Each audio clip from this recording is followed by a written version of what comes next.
academic journals started moving from paper to the web.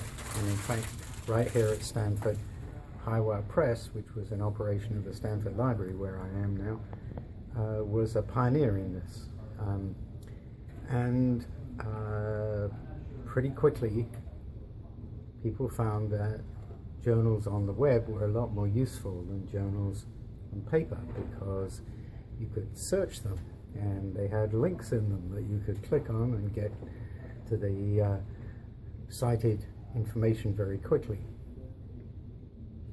And librarians thought, this is great.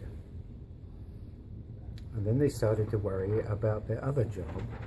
Apart from delivering information to current readers, their job is to deliver information to future readers.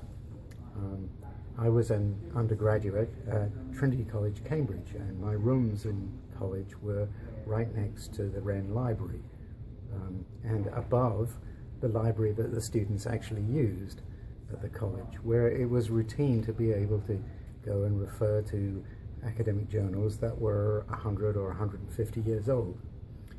And looking at these journals on the web, librarians started to ask, why do we believe that these journals on the web are still going to be here 150 years from now? And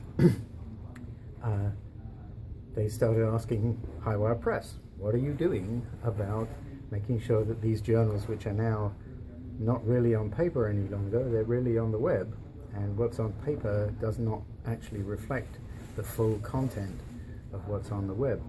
What are you going to do about making sure that these journals are here for the long haul? And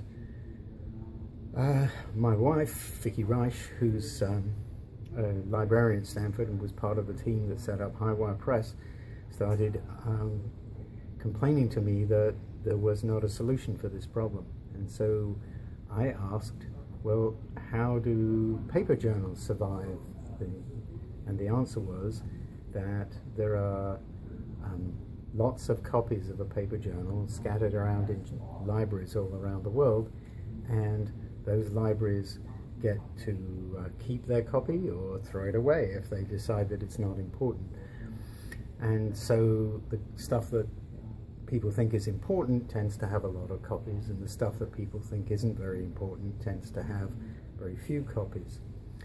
And the libraries actually own those copies. And the difficulty with the copies on the web was that there was only one copy.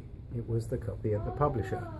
And librarians since the Library of Alexandria have known that something where there's only one copy of some information is very vulnerable. And so we came up with the idea of replicating the way the paper system works in the web world, so that libraries would be able to build their local collections of books and journals in a box, which we call the LOCKSS box, for lots of copies, keep stuff safe. And just as with paper, those libraries would own a copy instead of renting access to the publisher's copy, and so it would be up to the librarians how well this information survived. And we built this system, and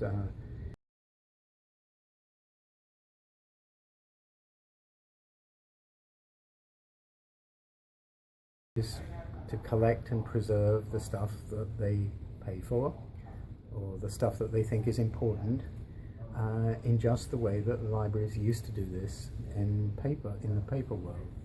And it does so without interfering with the good things about information on the web.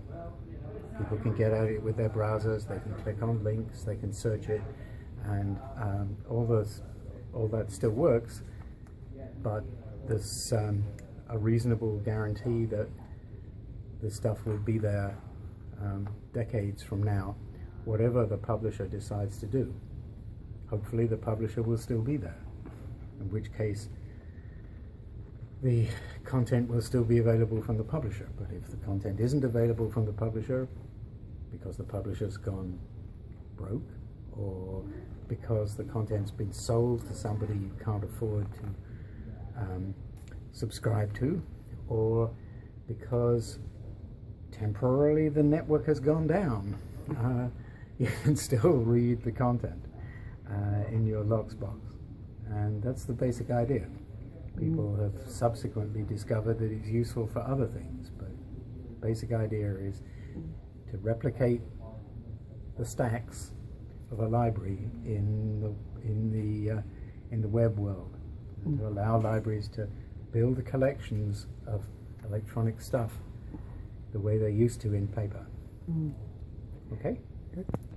Yes, we're working with a group of libraries in Brazil to set up a system that preserves open access content that's published in Brazil. And this is important because open access content